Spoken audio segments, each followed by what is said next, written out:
सड़क पर आ रहे हैं, आंदोलन कर रहे हैं, लड़ाई कर रहे हैं और कह रहे हैं संविधान पर खतरा, संविधान पर खतरा।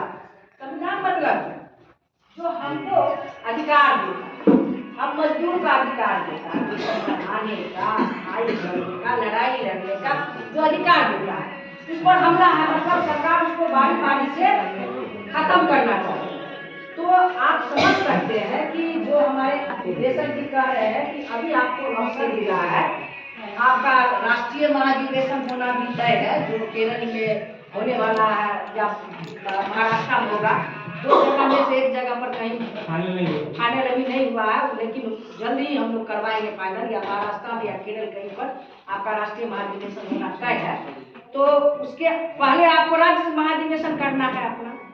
तो राज्य महाधिवेशन करने में अभी एक मौका है हमारे पास में कि हम अपनी जो गलती पीछे किए हैं या जो हमें गलती हुई है उसको हमको सुधार देना।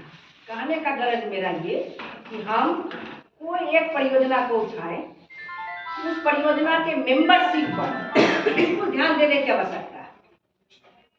मेंबरशिप की जो राशि तय हो रही है उसमें आप तमाम बहने बैठ करके, जो हमारा परियोजना हमारी इकाई है वो सबसे मजबूत इकाई है, उस परियोजना को ठोस करना सबसे ज्यादा यूनियन का महत्वपूर्ण दायित्व। आप जिला थोड़ा कमजोर रहिएगा चलेगा, राज्य थोड़ा कमजोर रहिएगा चलेगा, लेकिन परियोजना का ठोस होना सबसे ज्यादा मजबूती करना है।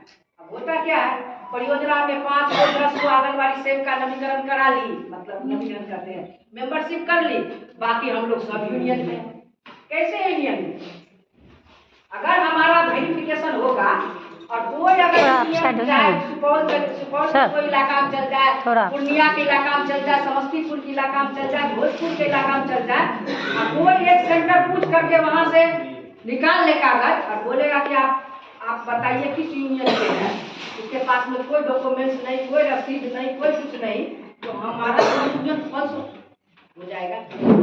अगर भारत सरकार अपने कर्मचारी या कोई भी वर्कर से या अपने सरकारी पदाधिकारी से अगर हमारी जांच कराएगी तो हम तो फॉल्स हो जाएंगे ना। हम उस पूरे परियोजना को लेकर चल रहे हैं, लेकिन उस परियोजना में 20 मात्र हमारा मेंबरशिप की हुई है और 30 बिना मेंबरशिप का, और उसी 30 में अगर किसी 5 लोगों को वो जांच कर लिया तो हमारा परियोजना में मेंबरशिप रहते हुए भी हम परियोजना यूनियन के सदस्य नहीं रहेंगे, हम फॉल्ट हो जाएंगे वहाँ। ये बात आप समझिए, वहाँ हम फॉल्ट हो जाएंगे सरकारी जांच में, और तब हमारी यूनियन की मान्यता भी समाप्त हो सकती है। क्योंकि वो चाहते हैं, ये वो लोग ये चाहते हैं पूरे देश स्तर पर सब अपना अपना डॉक्यूमेंट्स सही करना। आपका यूनियन का डॉक्यूमेंट्स आपके पास में होना चाहिए, आपके यूनियन में कितने सदस्य हैं उसका डॉक्यूमेंट्स आपके पास में होना चाहिए, कब आप संबद्धता लिए हैं उसका आपको डॉक्यूमेंट्स होना चाहिए, प्लस आप कब अपना रजिस्टर जो है आप सम्मेलन कराते हैं, ये सारा डॉक्यूमेंट्स हमारा परियोजना स्तर पर, जिला स्तर पर और राज्य स्तर पर होना चाहिए।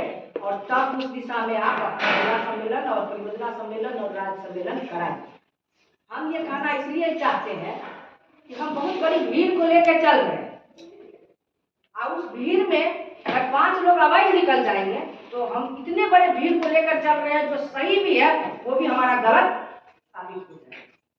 अगर हम 50 आदमी में 5 आदमी अगर सही नहीं रहे तो 50 आदमी मतलब 45 आदमी हमारा अवैध हो जाएगा। इस सतर्कता को समझना और इस हिसाब से अपने परियोजना का मेंबरशिप आपको करना है। जहाँ तक कि हमारे लीडर बहुत झक रहे हैं, कोष दीजिए, कोष दीजिए। मैं आपको कह रही हूँ, सालाना अगर मेंबरशिप भी जो होता है परियोजना, अगर वही हो जाएगा तो आपको एक भी पैसा राज्य के कोष की आवश्यकता नहीं। बड़ा बड़ा आंदोलन हम उठाएंगे, बड़ी बड़ी लड़ाई हम लड़ लेंगे उसी कोष से, अपना भवन भी बना लेंगे, कार्यालय का भी संचालन सही तरीके से करना। लेकिन मेंबरशिप का जो तरीका है वो आपका सही नहीं चल रहा है, जिस पर हम बड़ी बार विदेशक जी को भी कह रहे हैं कि आपको परियोजना स्तर पर जाना पड़ेगा, आपके उसकी तैयारी करनी पड़ेगी, तो वो कीजिए। लेकिन ये काम आप जरूर अपनी सेहत की, अपनी सेहत